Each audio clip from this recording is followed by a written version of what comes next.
San Francisco is a beautiful city located at the heart of the Bay Area. It's the fourth most populated city in California, rooted in diversity, in culture, and all backgrounds. It offers residents and tourist views of many well-known landmarks, stadiums for the best sports teams and the state, and about 1,000,001 different options for anything you like to see or do. Although there are things you wouldn't know if you're not yet a resident of San Francisco. And that's what I'm here to share today. For those of you who are thinking about moving into the city, here are 3 things you need to know most about living in San Francisco, California.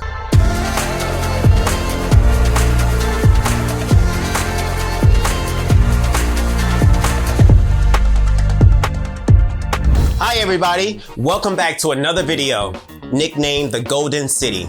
San Francisco has always been a popular city for people from all over to settle down. It offers a unique ability for urban and coastal living, and so much more. But what do you really need to know about living in San Francisco? Today, I'm sharing the top 3 most important things you need to know about becoming a resident in San Francisco, California.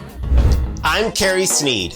I'm a top real estate agent here in Silicon Valley, and if there's anything you need to know about living in San Francisco, we here at Selling Silicon Valley Group can help. I'm getting phone calls and text messages here every single day from people moving and relocating to the area, and I love it. So if you're thinking of moving anywhere in the San Francisco Bay Area or Silicon Valley, make sure to call or text me at the number below.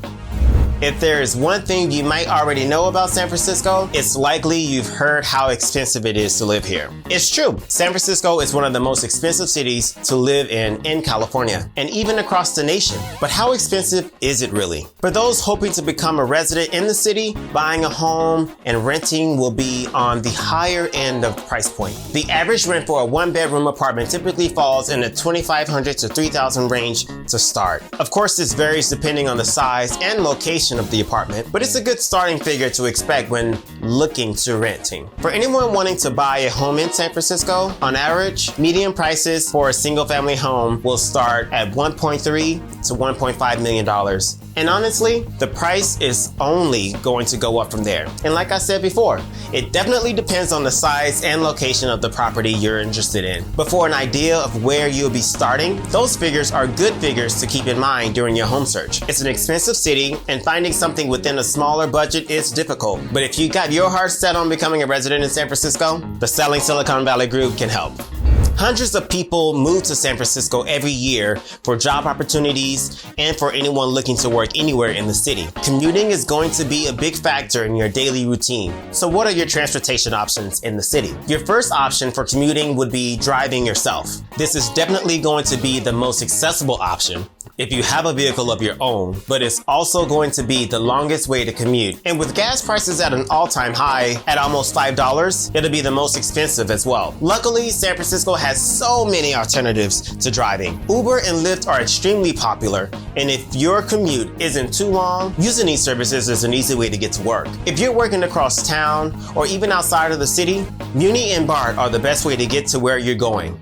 With routes that'll take you all over the Bay Area, BART will get you wherever you need to go. And if you are a frequent rider, tickets are easy to purchase. Muni is great if you're headed somewhere within the city. It's just like BART if you need to get anywhere within San Francisco. Whichever option you decide to take, keep in mind you are living in the city with nearly 1 million other people. So expect crowds and traffic whenever you're navigating around San Francisco. Now, San Francisco isn't all work and no fun. In your downtime, San Francisco is an amazing city to explore. San Francisco has literally, and I do mean literally, everything you could possibly want to do right in your backyard. For sports fans, Oracle Park and Chase Center are home to the Giants baseball team and Warriors basketball team. So catching a game is a great way to spend a free night or weekend. Fisherman's Wharf, Pier 39, and Golden Gate Park are popular tourist spots to walk around and take in the Bay Area and everything it has to offer. Some of my favorite things to do are checking out art museums. The MoMA and Yerba Buena Center for the Arts are super awesome places to walk around and see art from local and well-known artists. And this is all just the tip of the iceberg suggestions. I mean, I would have to do a whole other video just to explain even half of what the city has to offer.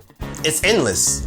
San Francisco is a great place to live and a wonderful place to visit. And if you're ready to make a move here or anywhere in the Bay Area, the Selling Silicon Valley Group is here to help. Now, if this video has you thinking seriously about making the move to San Francisco or anywhere else in the Bay Area, we've got a great resource just for you. The Bay Area and Silicon Valley marketplace is a competitive cash market. The majority of sellers are looking for cash offers on their properties and in areas as dense and populated as the Bay Area and Silicon Valley. There is no end to buyers making cash offers, so you will have heavy competition. But don't worry, we are going to help. For anyone wanting to make an offer on a home but lack the full offer price in cash, we want to give you access to our Buy for Cash product. All you have to do is text all cash to the number down below and we'll get you access to our offer tool and get you one step closer to purchasing your dream home. This is Kerry Sneed, everyone, with Selling Silicon Valley Group, and I will catch you all in the next video.